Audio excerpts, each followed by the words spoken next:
Inspector Nageshwar crime branch madam. Please বসুন। আপনি এই মামলাটা অনেক গভীরভাবে অ্যানালাইসিস করেছেন।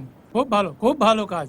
প্রত্যেক মামলাকে এইভাবেই সলভ করা উচিত। নাগেশ, আমরা এটারই স্যালারি রাইট পাচ্ছি। ম্যাডাম, সত্যি বলেছেন। আসল কথা আসা যাক, আমি আপনার ইনভেস্টিগেশন রিপোর্ট দেখেছি।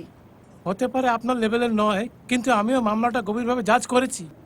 আপনি সিডিতে পাওয়া থ্রেডের কথা বলেছিলেন, ওটা কেন লিখলেন না? সরি ম্যাডাম, আমি ভুলে গেছি। আমি সঙ্গে নিয়ে এসেছি এখন।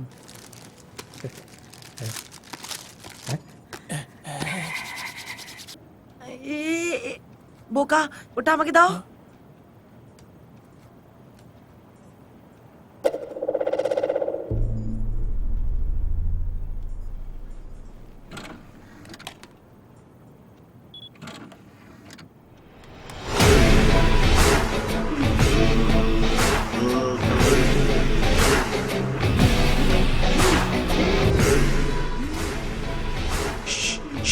বেশি নয় ইটস ওকে আমাকে এর বদলে 2 কোটি টাকা চাই, না পুলিশ আর না মিডিয়া।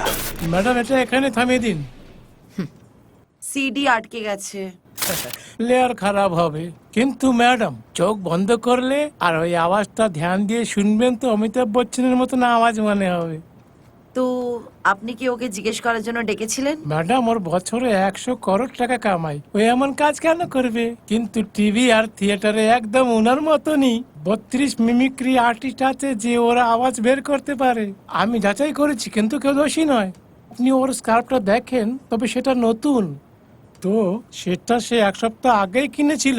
আমি শহরের সমস্ত প্ল্যাটফর্ম আর দোকানেও গিয়েছি।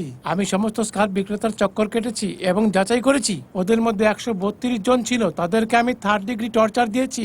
আমি ওদের অনেক মেরেছি, বুঝেছেন তো আপনি?